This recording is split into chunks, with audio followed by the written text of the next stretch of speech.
ओम नमः शिवाय। नमस्कार दोस्तों, स्वागत है आप सभी का आपके अपने चैनल खुशहाल जिंदगी में। दोस्तों, शारदीय नवरात्रि का आरंभ होने वाला है। 9 दिनों तक चलने वाले इस त्योहार में माता दुर्गा के 9 अलग अलग स्वरूपों की पूजा आराधना की जाती है। मान्यता है कि पितृपक्ष के समाप्त होते ही यानी कि अश्विन मास की अमावस्या तिथि, जिसे कि सर्व पितृ अमावस्या कहा जाता है, इस दिन पितरों के निमित्त आखिरी तर्पण, पिंडदान इत्यादि किया जाता है और पितरों की विदाई के बाद माता दुर्गा का आगमन पृथ्वी लोक में होता है।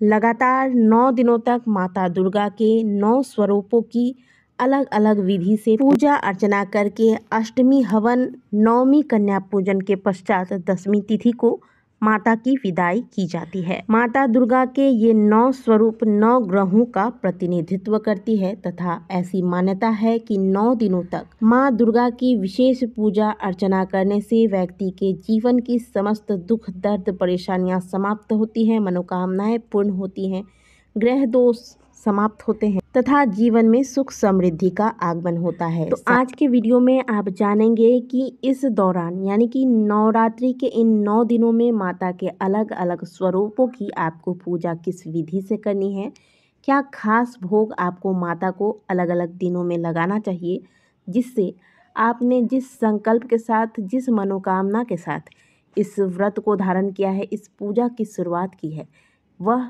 मनोकामनाएं आपकी शीघ्र अतिशीघ्र माता दुर्गा की कृपा से पूर्ण हो। जिस प्रकार से शारदीय नवरात्रि में हम माता के अलग अलग रूपों का वर्णन करते हैं, ठीक उसी प्रकार इन 9 दिनों में अलग अलग भोगों का भी विशेष महत्व हो जाता है और इन 9 दिनों में हर एक भोग का अपना एक अलग महत्व होता है। तो आज की वीडियो में आप जानेंगे कि नवरात्रि में अलग अलग दिन माता को कौन कौन से भोग लगाने से माता प्रसन्न होकर आपको क्या क्या वर देती हैं। साथ ही आपको बताएंगे कि प्रतिदिन आपको माता की पूजा में वो कौन सी 2 सामग्रियां हैं जो अवश्य शामिल करनी चाहिए, जिससे माता प्रसन्न होकर आपकी समस्त मनोकामनाओं को पूर्ण करती हैं। सबसे पहले आपको बता दें कि जरूरी नहीं कि शारदीय नवरात्रि में हर किसी के घर में कलश की स्थापना होती हो, जोत जलाया जाता हो या चौकी लगाई जाती हो। कुछ लोग व्रत करके पूजा अर्चना करते हैं, कलश स्थापना करते हैं, जोत जलाते हैं। कुछ लोग नियमों का पालन करते हुए शुद्ध सात्विक भोजन लेते हुए 9 दिन माता के 9 स्वरूपों की पूजा आराधना करते हैं। तो इस भोग को 9 दिनों तक सभी लगा सकते हैं माता को। ऐसा इन 9 दिनों तक कोई भी, चाहे आप व्रत करें या ना करें, माता के 9 स्वरूपों की जब आप पूजा करते हैं तो इन भोगों को माता को अवश्य अर्पित करें।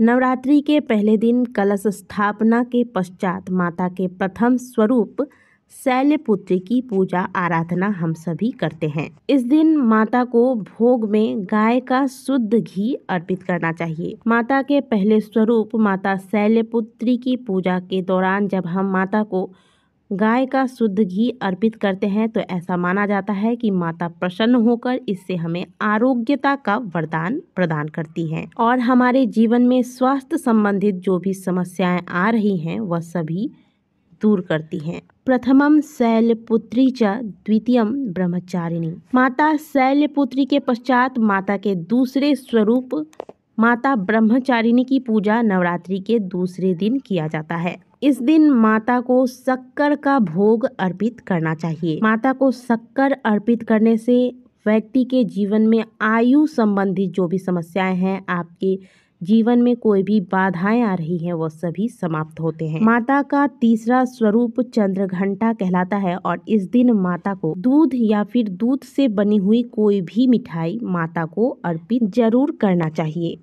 इससे माता शीघ्र अतिशीघ्र प्रसन्न होती है और भक्तों के जीवन की समस्त कष्ट को हर लेती हैं। इसलिए तीसरे दिन माता के तीसरे स्वरूप चंद्रघंटा की पूजा के दौरान दूध की बनी हुई मिठाइयाँ माता को अवश्य अर्पित करें। अब बात करेंगे माता के चौथे स्वरूप, जिसे कि कुसमांडा के नाम से जाना जाता है। इस दिन माता को मालपुए का भोग लगाना सबसे श्रेष्ठ माना जाता है और यह मालपुआ आप अपने घर में स्वयं से तैयार करें। और अगर आपके यहाँ बाजारों में नवरात्रि के दौरान शुद्धता से मालपुए तैयार किए जाते हैं तो आप बाहर से भी लाकर माता को ये भोग लगा सकते हैं। इसके बाद इस प्रसाद को आप स्वयं भी ग्रहण कर सकते हैं, घर के अन्य सदस्यों को भी प्रसाद स्वरूप दे सकते हैं, और अगर आप ज़्यादा मात्रा में चढ़ाते हैं तो ब्राह्मणों को भी दान कर सकते हैं। 5वें दिन माता के स्कंद माता स्वरूप की पूजा अर्चना की जाती है और इस दिन माता को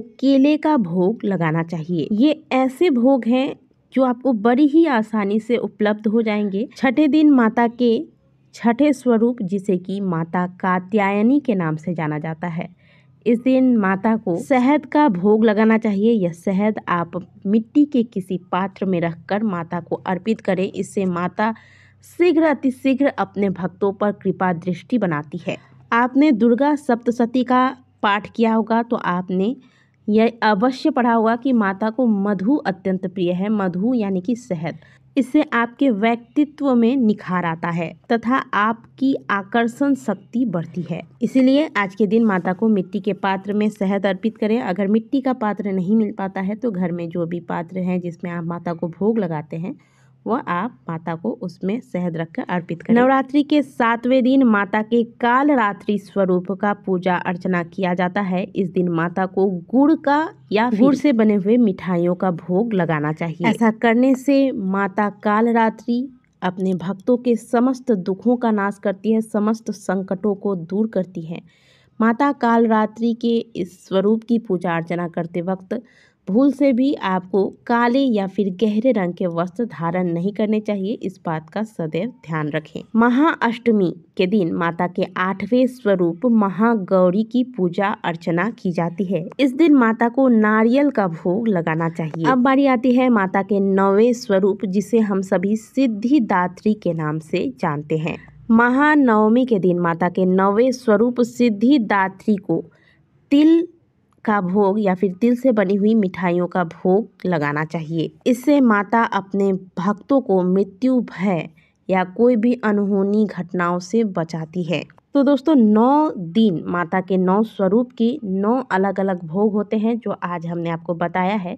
इसके अलावा दोस्तों कई ऐसे भक्त हैं जो माता को अलग अलग भोग अर्पित करने में असमर्थ हैं। तो ऐसे में क्या करें? वैसे तो जो भी भोग आपको बताए गए हैं ये बड़ी ही आसानी से आपको प्राप्त हो जाते हैं और बहुत ज़्यादा आपको इसमें पैसे खर्च करने की भी आवश्यकता नहीं होती है। यदि आप व्रत कर रहे हैं और यदि आप व्रत नहीं भी कर रहे हैं तो भी इन दिनों के हिसाब से माता को भोग लगाना चाहिए। लेकिन कहते हैं कि यथाशक्ति तथा भक्ति। आपके मन में अगर माता के प्रति श्रद्धा है लेकिन आप आर्थिक रूप से इतने सामर्थ्य नहीं हैं कि अलग अलग दिन माता को अलग अलग भोग लगा सकें, तो ऐसे में आप माता को प्रतिदिन बतासे, जो कि आप स्क्रीन पर देख रहे हैं, सफ़ेद बतासे आपको लेने हैं, इस पे 1 जोड़ा लौंग रख के माता को अर्पित करें। नवरात्रि के 9 दिनों में यदि आप प्रतिदिन माता को बतासे के साथ 1 जोड़ा लौंग रख के अर्पित करते हैं तो माता अत्यंत शीघ्र प्रसन्न होती है, क्योंकि माता को यह भोग अत्यंत ही प्रिय है। और यदि आप सोचते हैं कि आप अलग अलग दिन के हिसाब से भोग लगा रहे हैं, इसके बाद भी आपको अगर यह भोग लगाना है तो आप ये भोग भी प्रतिदिन माता को लगा सकती हैं। तो दोस्तों शारदीय नवरात्रि में आपको इस बार माता के 9 स्वरूपों के 9 दिनों में अलग अलग प्रकार की भोग इसी प्रकार से लगाना है। दी गई जानकारी यदि आपको अच्छी लगी है तो वीडियो को लाइक ज़रूर कीजिएगा। कमेंट बॉक्स में जय माता दी अवश्य लिखिएगा। मिलते हैं आप सभी से अगले वीडियो में, तब तक के लिए ओम नमः शिवाय, हर हर महादेव।